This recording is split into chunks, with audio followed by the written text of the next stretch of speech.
उद्धव ठाकरे आणि राज ठाकरे एकत्र येण्याच्या चर्चांना पुन्हा एकदा उधाण आलंय। राज ठाकरे आणि उद्धव ठाकरेंमध्ये चर्चा झाली असेल असा मोठा दावा संजय राऊत यांनी केलाय। तर उद्धव ठाकरेंनी एक पाऊल पुढे टाकल्यास आम्ही 100 पावलं पुढे टाकू असं विधान मनसे नेत्यांनी केलंय। बघूयात।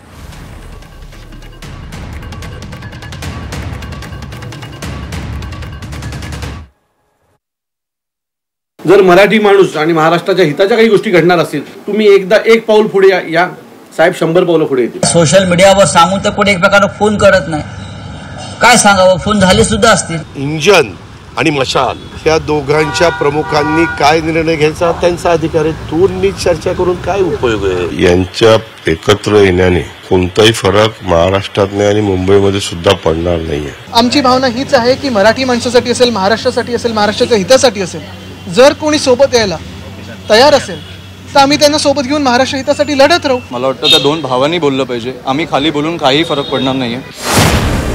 राज्यात पुन्हा एकदा नव्या समीकरणाची नांदी पाहायला मिळण्याची शक्यता आहे। ठाकरेंची शिवसेना आणि मनसेच्या युती संदर्भात दोन्ही पक्षातले नेते आणि कार्यकर्त्यांचे सूर जुळले आहेत। त्यामुळे ठाकरे बंधूंच्या मनोमिलनाच्या आशा पुन्हा एकदा पल्लवित झाल्या आहेत। राज ठाकरेंनी युतीसाठी उद्धव ठाकरेंना टाळी दिली होती। दरम्यान यानंतर उद्धव ठाकरेंनी प्रतिसाद दिला। मात्र आता उद्धव ठाकरेंनी पुढाकार घेतला पाहिजे असं मत मनसे नेत्यांनी व्यक्त केलंय। तर उद्धव ठाकरे आणि राज ठाकरे यांच्यात चर्चा झाल्याचे संकेत ठाकरेंच्या शिवसेनेचे खासदार संजय राऊत यांनी दिले आहेत। जर मराठी माणूस आणि महाराष्ट्राच्या हिताच्या काही गोष्टी घडणार असतील तर तो एक कॉल त्यांच्याकडनं यावा अशी अपेक्षा आहे आम्हाला। आणि हेच त्यांच्या सर्व नेते जे येऊन कॅमेरासमोर बोलतात त्यांना माझी विनंती आहे की त्यांनी उद्धव साहेबांना जाऊन ते सांगावं की एकदा राजसाहेबांशी बोला।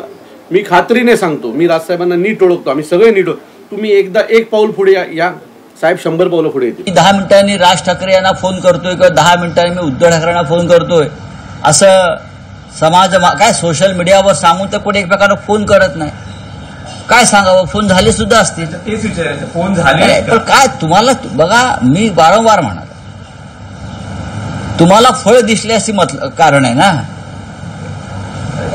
ज्याला तुम्ही फ्रुटफुल टॉक म्हणता बरं का, तुम्हाला फळ दिसेल ना। तुम्हाला फळ झाडावरती यायला आधी बी लावावं लागतं, मग पाणी घालावं लागतं, मग रोपटं वाढवावं लागतं, मग फांद्या येतात, अशा अनेक प्रक्रियातून फळ येतं। आज झालेल्या मनसेच्या बैठकीत देखील ठाकरे ब्रँडवर चर्चा झाली। ठाकरे बंधूंनी एकत्र यायला हवं असं मत मनसेचे नेते आणि कार्यकर्त्यांनी बैठकीत मांडलंय। ठाकरे ब्रँड टिकला पाहिजे यावर मनसेच्या बैठकीत चर्चा झाली। ठाकरे बंधूंनी एकत्र आलं पाहिजे यावर देखील चर्चा करण्यात आली।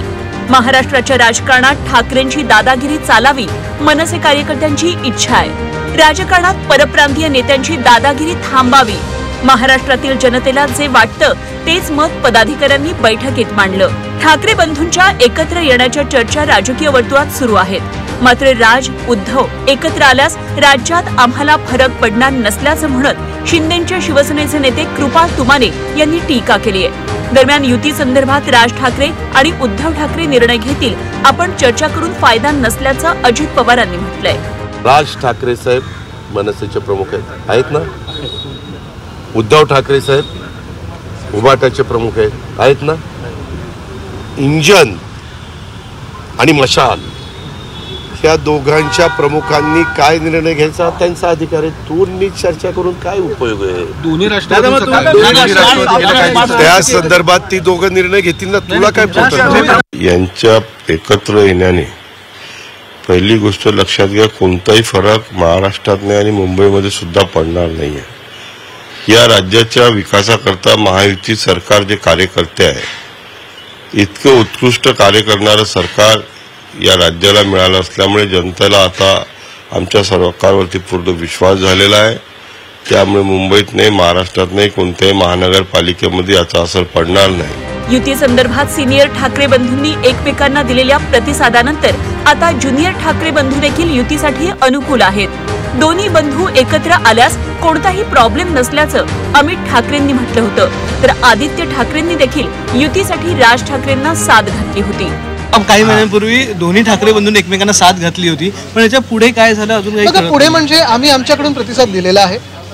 आमची भावना हीच आहे की मराठी माणसासाठी असेल, महाराष्ट्रासाठी असेल, महाराष्ट्राच्या हितासाठी असेल, जर कोणी सोबत यायला तयार असेल तर आम्ही त्यांना सोबत घेऊन महाराष्ट्र हितासाठी लढत राहू.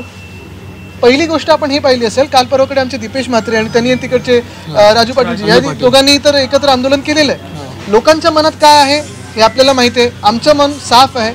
जे कोणी महाराष्ट्र हितासाठी कुठचाही पक्ष असो, कुठचाही नेता असो, आमच्या सोबत यायला तयार आहे. आम्ही महाराष्ट्र हितासाठी एकत्र येऊन लढू. तुम्ही जे दोन भाऊ बोलताय, मला वाटतं त्या दोन भावांनी बोललं पाहिजे. आम्ही खाली बोलून काही फरक पडणार नाहीये. मला काही इश्यू नाही दोन भाऊ एकत्र येण्यात. पण मी 2014-17 बघितलंय.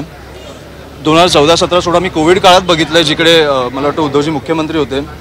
राजसाहेबांनी तेव्हा उद्धवजींना पहिला फोन केलेला की हे भीषण एक आजार आलाय आपल्यावर, त्याच्यामुळे कुठचंही सरकार असो आपण त्यांची साथ दिली पाहिजे. आणि मी अनेकदा बघितलं हे फोन कॉल. तो मला वाटतं त्यांची इच्छा असेल तर त्यांनी फोन करावा. हे मीडियासमोर बोलून किंवा वर्तमानपत्रात बोलून काही अशा युत्या होत नाही. मनसे आणि ठाकरेंच्या शिवसेनेच्या युती संदर्भात मागील अनेक दिवसांपासून चर्चा सुरू आहे. सुरुवातीला युती संदर्भात मनसेच्या नेत्यांमध्ये मतमतांतरं होती, तर दुसरीकडे ठाकरेंच्या शिवसेनेच्या नेत्यांनी सकारात्मक भूमिका घेतली होती. मात्र आता दोन्ही पक्षाच्या नेत्यांचे सूर जुळल्यामुळे दोन्ही बंधू लवकरच एकत्र येण्याची शक्यता आहे. ब्युरो रिपोर्ट, झी 24 तास.